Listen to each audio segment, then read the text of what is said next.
Bueno, en este video vamos a ver primero sobre los ángulos para tener un punto de partida para hablar sobre las proposiciones que vamos a ver el día de hoy.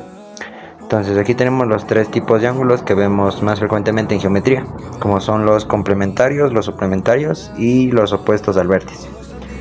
En el cual los complementarios son que la suma de los dos ángulos que se complementan deben dar 90 grados, o sea un ángulo recto. En los suplementarios, la suma de los dos ángulos, o pueden ser más ángulos, en 3, 4 ángulos, tiene que dar un total de 180 grados.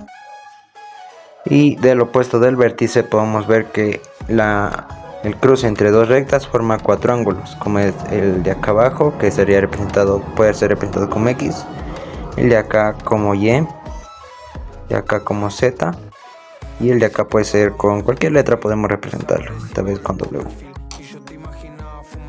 Para la proposición 1 tenemos que es relacionado con el ángulo opuesto al vértice, en el cual la proposición dice que dos ángulos opuestos por el vértice son iguales.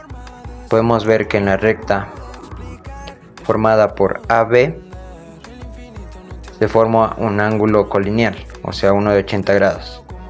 Todo esto es un ángulo de 80 grados. Pero al ser cortada por la recta CD, forman los ángulos que es W, X, Y y Z, en los cuales tenemos que ver cuánto es X, cuánto es Y, cuánto es Z. Entonces tenemos que saber cuánto es el ángulo X, que no sabemos, el ángulo Y tampoco sabemos, el ángulo Z y el ángulo W. Entonces sabemos que la suma del ángulo X más el ángulo Y tiene que dar 180, y la suma puede ser también la suma del ángulo Y más el ángulo Z, también debe dar 180. ¿Por qué? Porque todos estos forman una línea recta, que sería X, Y. ¿Ya?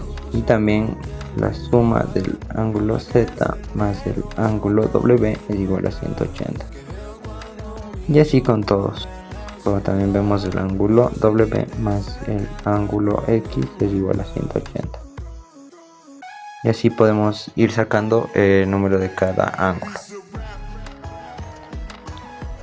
Para la proposición 2 tenemos que si dos ángulos de un triángulo comprendido son respectivamente iguales a dos lados y el ángulo comprendido del otro triángulo, los triángulos serían iguales. Como podemos ver, el lado BA es igual al lado YX, entonces estos dos son iguales. Y también vemos que el lado BC es igual al YZ, entonces estos lados también son iguales. ¿Por qué? Porque tienen la misma dimensión.